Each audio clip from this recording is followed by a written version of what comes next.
jëm. Kiatum Mareta. Bala ngaa jóg war ngaa xam foo jëm. muy ci suuf wala ci kaw foo si nekk ànd seeg sa ngëm-ngëm. Ibi taxakam mi. C'est Matador, un artiste rap sénégalais, engagé dans les sociales depuis de nombreuses années, qui donne la voix au jingle de Fodjem, une émission radio diffusée sur RFM, la radio la plus suivie au Sénégal. Conçue en capsule de 5 minutes, Fodjem présente des histoires de succès local, dans un face-à-face direct et sans filtre.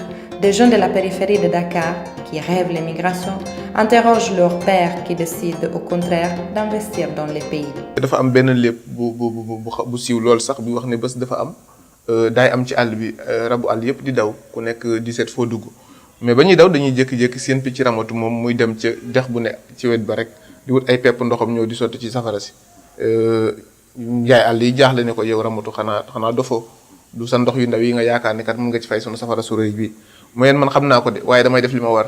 donc Social Change Factory bërëb la boo xam ne tey conviction bu ñu am mooy que kenn ku nekk ci penc mi kenn ku nekk ci askan bi boo defee li nga warloog askan bi amaana fi ñu nekk danañ dem feneen fu ko gën a kawe. Les protagonistes de Fodjem sont des jeunes femmes et hommes avec des parcours différents et tous unis par le désir de représenter leur continent, l'Afrique, d'une façon innovante, dynamique, créative, mais surtout qui soit conscient de nouveaux défis. lan mooy dooleewu Sénégal tey. waaw un peu comme ni ñu ko waxee léegi artistes yi bëri nañu créateurs yi bëri nañu maanaam lépp luy yëngu ci culture vraiment ci man du Sénégal sax laay wax mais Afrique loolu mooy potentiel am tey ci sama gis-gis bu ndaw ci man loolu suñ ko jëlee jéem ko promouvoir dinañu xëy na am benn avancement boo xamante ne boobu ba léegi amuñu ko woon. tekk fii tamit lu mën a nekk la comme ni ko Olof Njaay di waxee borom karaw bu ñuul dara jomb la kon tey yaakaaruñu ëllëg di dem fenn di talal suñu loxo di la ñaan lu ñu am rek ñun nañ ko ñaqal suñu bopp liggéey ko gëm suñu bopp te yaakaar naa bis bu ndaw yëpp defee loolu seen bopp rek Inch'Allah, Sénégal dina jëm ci kanam. Fodjem est l'une des campagnes de communication réalisées dans le cadre de l'initiative régionale sur la migration irrégulière, financée par la coopération italienne. L'initiative, achevée en décembre 2017, visait à réduire les principales causes de la migration irrégulière à travers des actions multisectorielles spécifiques pour le développement local, la création d'emplois, le développement agricole, la résilience et l'accès aux services de base.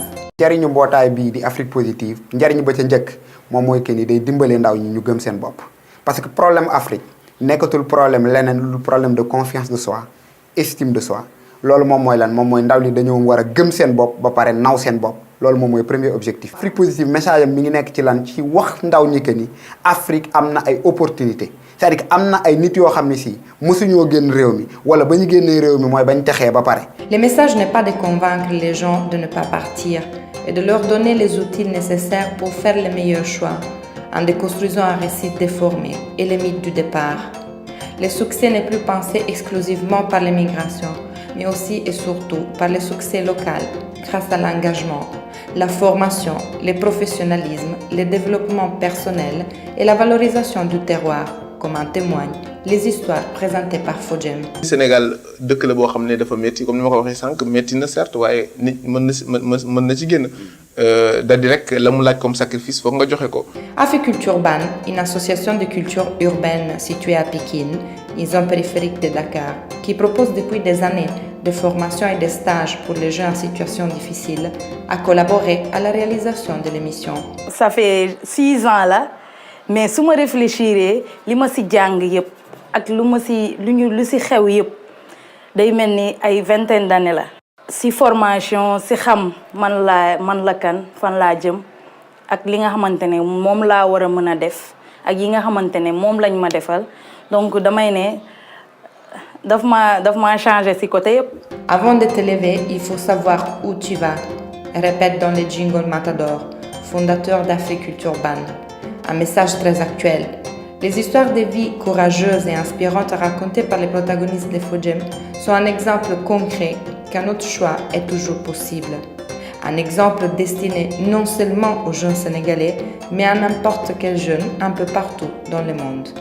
man dama jàpp ne bakkan bu ñëw ci kaw suuf rek royukaay la parce que man pour man ku judd ku nekk rek am na lu suñu borom def ci yow donc war nga mën a doon royukaay muy jaaykatu jën ba ca marché ba muy jaaykatu carotte ba muy dawalkatu charrette ba muy dawalkatu voiture bi man pour man ñun ñëpp ay royukaay lañu ndax ku ci nekk ci ñun am na looy jàng ci ñeneen ñi waaye am na lu ñeneen ñi tamit di jàng ci yow.